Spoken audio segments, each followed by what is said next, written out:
I found out from the accountant. Not from my parents. Not from my sister.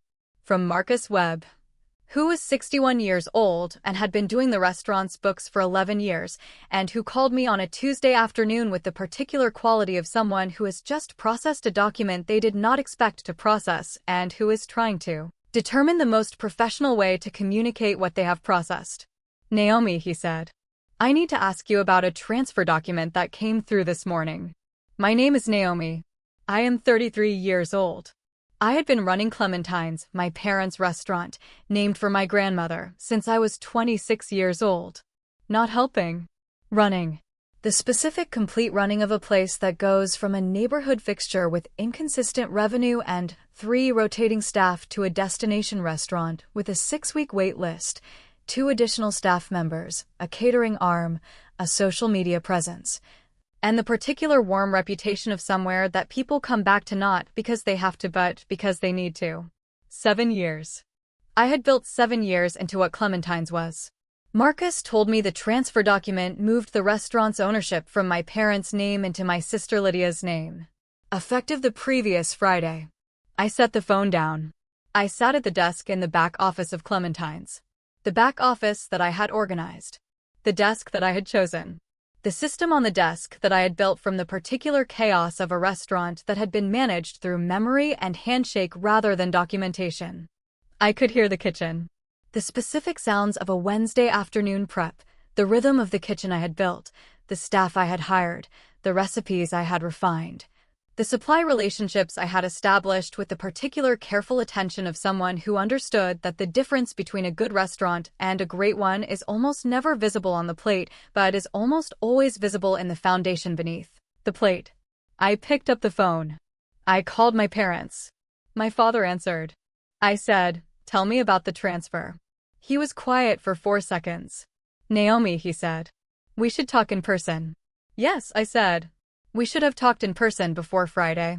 They said it in the living room of the house I had grown up in, which smelled the way it had always smelled. The particular combination of my mother's specific cleaning products and the food she had been cooking that afternoon and the settled quality of a space that has absorbed 60 years of a family's daily life. My father sat in his chair. My mother sat on the couch. Lydia was not there. I sat across from them. "Tell me," I said. My father had the particular quality of a man who has made a decision that he believes was the right one and who is now in the room where he has to explain it to the person it most directly affected and who has discovered that explaining is harder than deciding. "Lydia needs stability," he said. "She's been struggling. The divorce. The children. She needed something that was hers." "She needed something that was hers," I said. "We thought," my mother began. "You thought what?" I said. "We thought you were capable enough to start something new," she said. "You're talented, Naomi. You can build anywhere." I sat with this. Not from the performance of injury, from the particular specific experience of receiving information that reorganizes something. The information was this. My parents had looked at my capability and had used it as the reason to give what I had built to someone else. Because I could build again. Because Lydia could not. "Do you know what I did to Clementine's?" I said. "We know you worked hard," my father said. "Tell me specifically," I said. "What did I do?" He listed 3 things. 3 things. 7 years. The catering arm. The social media. The wait list. The staff relationships. The supplier contracts. The menu evolution across 4 seasonal iterations. The community events. The partnership with the Neighborhood Business Association. The 3 years of financial recovery before the restaurant turned consistently profitable. The 2 years of profit reinvestment that produced the reputation that produced the wait list. He knew 3 things. "Dad," I said, "I am going to tell you something and I need you to hear all of it before you respond." "All right," he said. I told them what I had built. Specifically. In the order I had built it. With the dates. Then I stood up. I said, "I'll be out of the office by Friday." I went home. I did not cry that night. I made a list. The list took 4 hours. I want to tell you about the list because the list is the architecture of what followed and because understanding the list requires understanding who I was and what 7 years of running a restaurant had built in me beyond the restaurant itself. I was 33 years old. I had been running Clementine's since I was 26. In those 7 years, I had not only built the restaurant. I had built the knowledge, the relationships, the operational systems, the community trust, and the specific professional reputation of someone who understood the restaurant business from the inside of its most difficult problems. The suppliers knew me by name. The neighborhood association had made me a board member. The food journalists who had covered Clementine's trajectory had covered it because of the specific story I had built, not the menu, the story. A young woman who had taken her family's struggling restaurant and built it into something the neighborhood was proud of. That story was mine. The building that housed Clementine's was my parents'. But the story was mine, and the suppliers were mine, and the community relationships were mine, and the operational knowledge was entirely mine, and none of that had been transferred on Friday with the ownership documents. The list on Tuesday night was 1. Commercial space. I needed a location.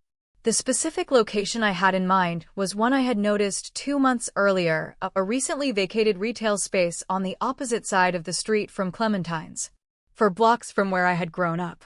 The neighborhood I knew. 2. Capital. I had savings. 7 years of a restaurant manager's salary minus the specific modest expenses of a woman who had been living with the patient financial discipline of someone building towards something. 3. Staff. 3 of Clementine's most skilled staff members had, in the previous 6 months, expressed to me in separate conversations the particular restlessness of people who were looking for the next thing. 4. Suppliers. They knew me. The relationships were professional and personal simultaneously. They would follow the work. 5. The name. Clementine's was my grandmother's name and my parents' restaurant. I needed a different name. I thought about my grandmother. She had another name. Her middle name.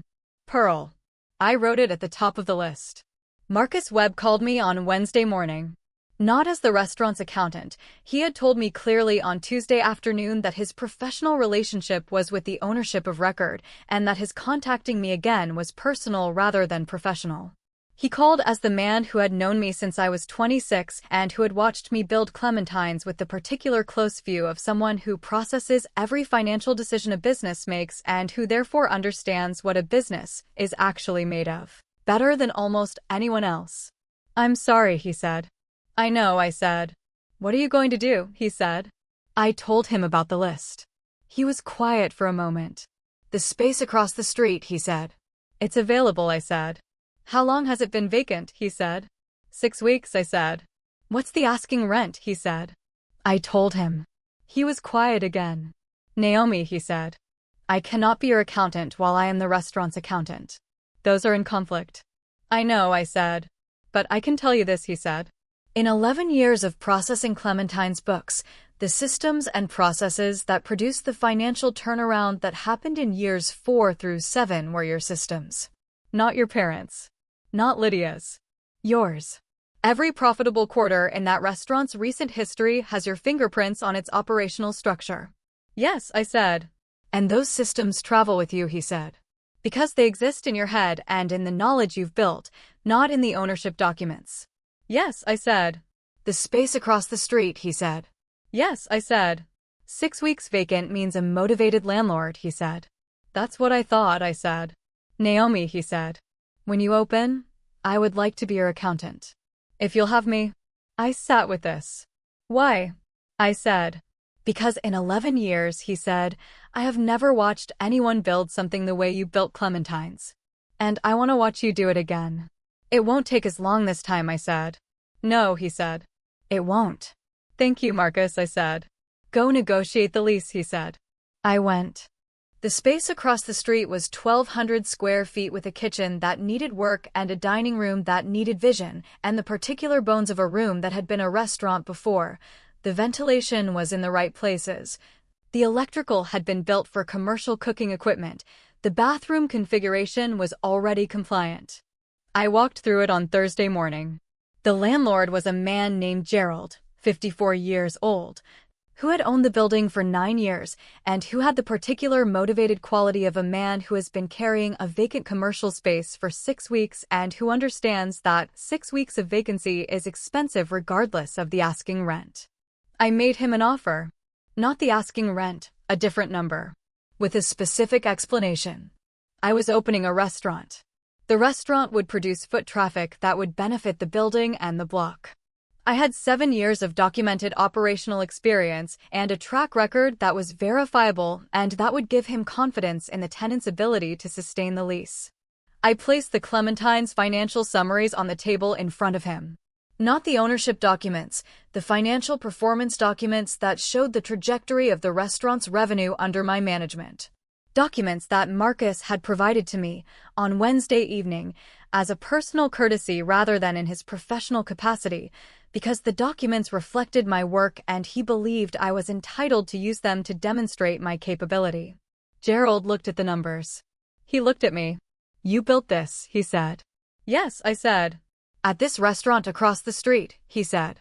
"Yes," I said. He was quiet for a moment. "Why aren't you still there?" he said. I told him a version of the truth that was accurate and brief. He was quiet again. He looked at the numbers. "I'll take your offer," he said. I signed the lease on Thursday afternoon. I called my friend Delia on Thursday evening. "I have a space," I said. "I know," she said. "You know?" I said.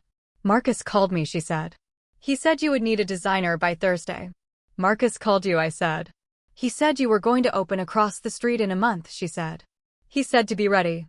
Delia Osei was 36 years old, Ghanaian American, and had been my closest friend since we were both 20 and working in the same coffee shop and discovering that we were each other's specific kind of necessary.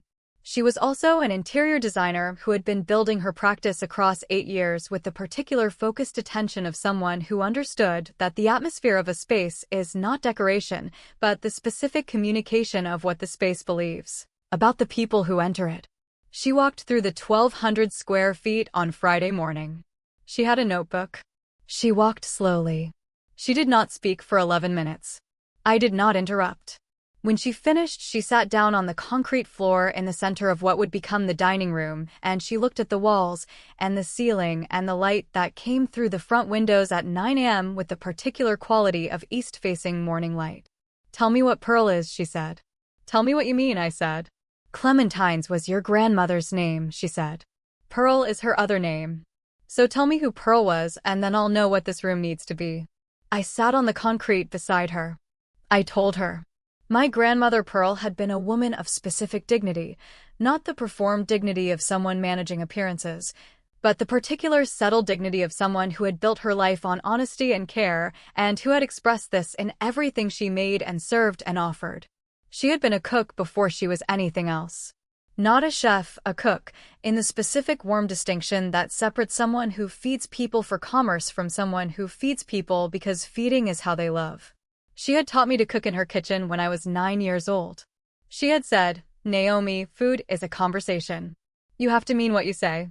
I had spent 7 years trying to make Clementine's mean what it said. Pearl would mean the same thing, more clearly. In a room across the street. Delia looked at the walls. "Warm plaster," she said. "Not white. The color of something that has been here a long time. Wood floors reclaimed if we can get it on this timeline. Tables that are not too small. Chairs people want to sit in." "Yes," I said. "A month," she said. "A month," I said. She stood up. "I'll call the contractor today," she said. I called them on Saturday. Not all at once, one at a time, in the specific order of the conversations I had planned, because each of them was a different person with different circumstances and different things they needed to hear. The first was Chef Raymond, who was 48 years old and had been the kitchen's head chef for 4 of the 7 years, and who had told me, in September, that he was thinking about what was next. He had said it in the way that people say the thing they are actually saying when they are testing whether the person they are saying it to is ready to receive it. I had received it. I had filed it. I was returning to it now. "Raymond," I said. "I'm opening Pearl. Across the street from Clementine's. I would like you to be my head chef, and I would like to talk about what that means in terms that are different from what you've had." He was quiet for a moment. "Different how?" he said. I told him. "Equity. A stake in the business. Not a large one, a meaningful one. The specific kind of offer that says, you're not labor in this place, you're a builder of this place, and what the place becomes is partly yours." He said yes before I had finished explaining the terms. The second was Jasmine, 29, who had been managing the front of house for 2 years with the particular focused warmth of someone for whom hospitality was not a performance, but a genuine expression of care for strangers. She said yes. The third was my sous chef Darnell, 31, who had been at Clementine's for 3 years and who had told me in October that he was considering a position at a hotel downtown that had approached him. "Don't take the hotel," I said. "Why not?" he said. "Because I'm opening Pearl," I said. "Across the street," he said. "Yes," I said. "In a month," he said. "Yes," I said. He was quiet. "Naomi," he said. "Yes," I said. "Do you know how many people in this city are going to show up to Pearl on the first day?" he said. "Tell me what you think," I said. "Everyone," he said. "Everyone who loves Clementine's is going to want to see what you built next." "Then I need my best kitchen," I said. "You have it," he said. Lydia called on the third week. I had been expecting the call. Not because I knew what she would say, because the situation had a specific gravity that was pulling the people in it toward conversations they were not ready to have, but that the situation required. She was 31 years old and had the particular quality of someone who had always been compared to her older sister and who had spent 31 years managing the comparison with the particular exhausted complexity of someone who understands they are losing a contest they never asked to enter. She said, "Naomi." "Lydia," I said. "I didn't ask them to do it," she said. "I know," I said. "I didn't know they were going to," she said. "I know that too," I said.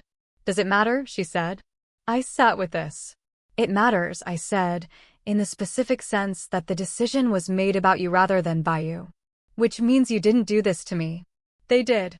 And they did it with the wrong understanding of both of us." "What do you mean?" she said. "They looked at your situation," I said, "and decided you needed something stable. And they looked at my capability and decided I could survive without what I had built.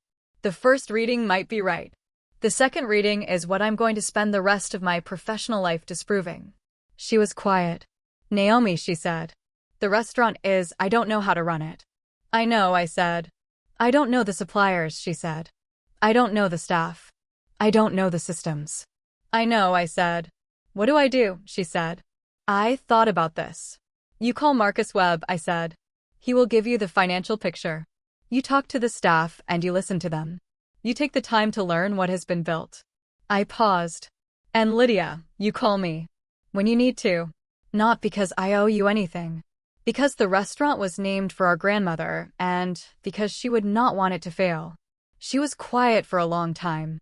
"Thank you," she said. "Learn the restaurant," I said. "I will," she said. Pearl opened on a Saturday. 28 days after I had signed the lease on Thursday afternoon.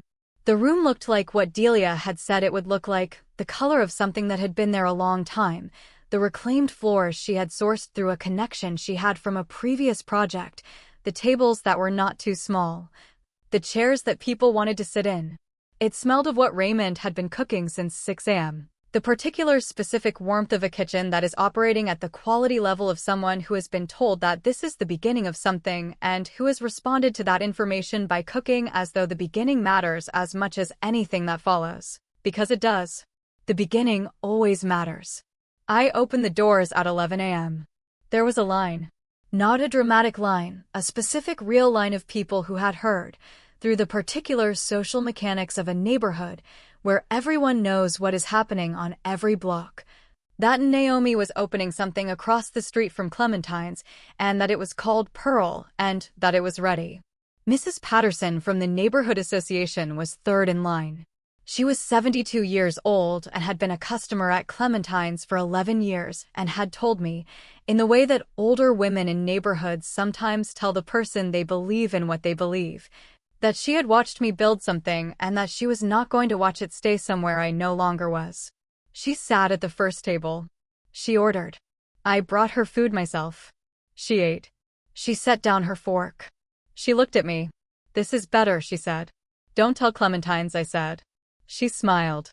"Clementine's doesn't know what it's missing," she said. By 2 p.m. every table was full. By 4 p.m. there was a wait. By closing, Raymond had come out of the kitchen to stand in the dining room and look at what we had done in 28 days, and he said nothing for a long moment. Then he said, "Naomi." "I know," I said. "Pearl is going to be something," he said. "Pearl already is something," I said. Here is what I kept from a Tuesday phone call and a 4-hour list and 28 days and a dining room full of people on a Saturday afternoon. I kept the list. Not the physical paper, the practice. The specific discipline of receiving a devastating thing and not going to the phone immediately, not going to the person who caused the devastation, but sitting with it long enough to convert it from grief into direction. The list is the conversion. What you write down in the first hours after a significant loss is the clearest picture you will ever have of what you actually know and what you actually have and what you are actually going to do. I made the list in 4 hours on a Tuesday night, and I built everything that followed from it. The list was the architecture. The building was the next 28 days. I kept Marcus. He called me on Tuesday afternoon as the accountant who had processed the transfer document. He called me on Wednesday morning as the man who had watched me build for 11 years and who wanted to watch me build again.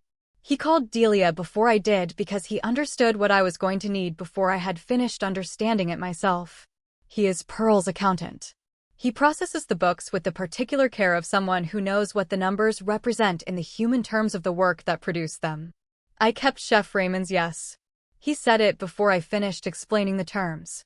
He said it because the equity offer told him something about the kind of place Pearl was going to be, a place where the people who built it were also the people who held it. This is the kind of restaurant I want to run. Not the kind where the owner holds the vision and the staff executes it. The kind where the vision is shared by everyone whose hands are in it, which produces a different kind of restaurant. The kind that Mrs. Patterson said was better. I kept my grandmother's sentence. Food is a conversation. You have to mean what you say. I mean what Pearl says. I have always meant it. The transfer document moved the name. It could not move the meaning. I am 33 years old. My parents transferred what I had built. I walked out. I made a list. I signed a lease. I opened Pearl in 28 days. Every table was full on the first Saturday. My grandmother's middle name is on the window across the street. She would have been pleased. If this story reached something in you, if someone took what you built and you went ahead and built something better, I want to hear about it in the comments. What did you build on the other side of the loss? Stories like this one stay alive because people carry them forward. Share this with someone who needs it today. And if you would like more stories told honestly, the way things worth keeping deserve to be told, subscribe. We will be here. The end.